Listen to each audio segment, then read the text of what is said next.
On January 4th, 2022, Logan Paul and KSI released their new drink, Prime Hydration, and within just a few hours, it had completely sold out online. Shoot forward to today, the company has already done $250 million in sales, with 100 million bottles sold, and it's now an official partner of the UFC and Arsenal. Yet still, you can barely find the drink on shelves because people are desperately trying to get a hold of it, meaning resale values are insane, and some bottles are selling for over 10 times their retail price. But how did this happen?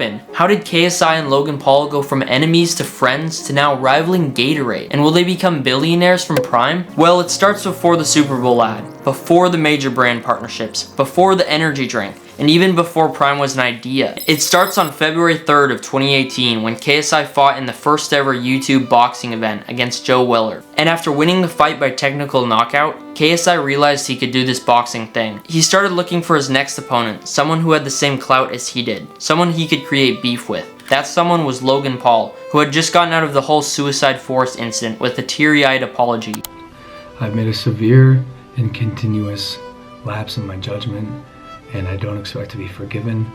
I'm simply here to apologize. This got him little forgiveness though, so this fight in a way was a chance to redeem himself by changing his personal image from the YouTuber that nobody liked to a respectable person that got in the ring. So on August 25th of 2018, KSI and Logan Paul fought against each other in the biggest amateur boxing match in history with over 2.25 million live viewers. But the fight ended in a draw with fans begging for more. So by November 9th, 2019, they were ready for a rematch, and this time KSI took the dub. And in reality, this was a win in Logan's book too, because he was finally rebuilding his brand. And him and KSI finally seemed to develop a mutual respect for each other. Now over the next 2 years, stuff is happening in the background, but nothing has come out publicly between the two. Logan continues to post vlogs and impulsive episodes every week, but also makes his WWE debut and boxes Floyd Mayweather. KSI started taking his music career more seriously, releasing 3 albums and expanding his content through the Sidemen. These two YouTubers have redefined what it meant to be a creator, because they went from filming videos to working with huge brands across 2 different parts of the world. And while Logan Paul racked up views in the US, KSI was dominating the UK, which is where the company called Congo Brands comes into play. The business focuses on creating high quality products and making influencers the face of these items. They did this with bodybuilder Christian Guzman and 3D Energy, which, spoiler, looks eerily similar to Prime. And they followed the same idea with fitness influencer Katie Hearn and the brand Alani Nutrition. So after these 2 successes, Congo Brands must have saw an opportunity to create something through Logan Paul and KSI's fan base, and a hydration drink was the perfect fit. Once both influencers agreed to the idea, they started teasing another fight on January 4th of 2021. But when they made their announcement on Instagram Live, it wasn't a fight.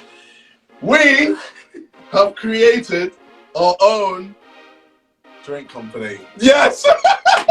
Ladies and gentlemen, Prime Hydration. Prime wasn't going to become another small YouTuber product though. No, this was Mr. Beast Feastables level, because immediately after their release, they sold out again and again and again, over time expanding into Target, Walmart, Kroger, GNC, and the UK. Even a year later though, there's still more demand than ever, but why? What makes Prime so different from other products? Well, the answer is simple: marketing. Let's start with the design of the product, because that's what truly makes it stand out. The bright colors and bold lettering speak for themselves, and even if you didn't know who was behind Prime, you'd be drawn to it. No drink looks anything like it, and it's just more visually appealing than Gatorade and Powerade. Prime's variety of drinks ranging from strawberry watermelon to Metamoon also seems to incentivize customers to buy each and every flavor. And for the most part, people seem to really like them. But then you have KSI and Logan Paul constantly hyping up the drink. We see the insane UK launch where the streets are completely flooded with fans. We see it in every episode of Impulsive with each guest trying it. We see both Logan fighting in the WWE with it and KSI boxing with it. And now they've managed to land brand deals with the UFC and Arsenal. But this isn't even mentioning their Super Bowl ad that just aired. Now all this hype is great, but when other creators are making their own videos about the product, the demand becomes unreal. It creates a huge amount of FOMO for viewers, urging them to go out and try this cool new drink. We see people on TikTok traveling across the country to find a bottle. We see influencers reviewing it and trying out every flavor, or even creating their own knockoff versions like Patty the Batty and Oliver Tree.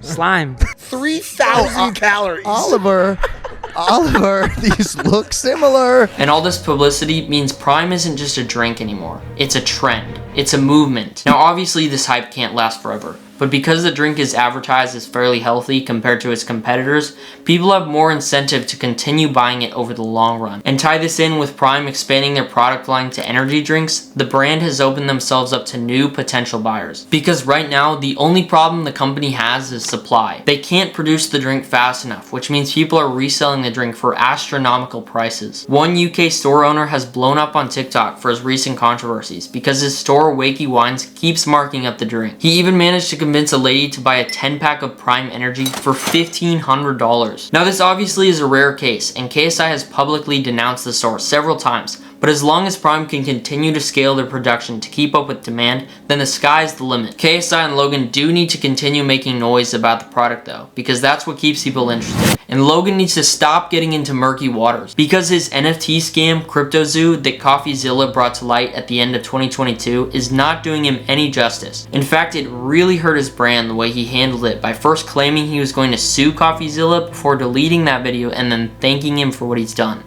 I'm sorry, guys. I apologize for how this has unfolded thus far, and I want people to know that they can trust me and that I'll always take care of the fans and people who support me. And lastly, thank you, CoffeeZilla. You have catalyzed this, and I am very grateful for your work and your investigation. But this actually seems to have had no impact on Prime because it's continued to sell out everywhere. This might be because KSI is also behind the brand, meaning people are buying it to support him, or because Logan was so quick to move on from the incident because he wants people to forget about it. So that brings us to the final question. Will KSI and Logan Paul become billionaires from Prime? Well, because Congo Brands is the whole mastermind behind the company, KSI and Logan each only own 20% stake of Prime. And to reach the level of Gatorade, it's gonna take time. Prime might have done 250 million in sales last year, but Gatorade did 6 billion. With that said though, 2022 was Prime's first year in business, so $250 million in revenue is insane. And as production increases and more people are exposed to the brand, Prime is more likely to be around for the long run. So if the company can grow year after year or get bought out by a larger corporation, then KSI and Logan both have a solid chance of reaching 9-figure net worths. Another person on his way to achieving billionaire status is Gary Vee. He's mastered marketing just like KSI and Logan, working with huge brands like Pepsi, Under Armour, and Toyota. His story is truly incredible because he came from nothing and is now on his way to buying the New York Jets. So click here to watch his insane rags to riches story.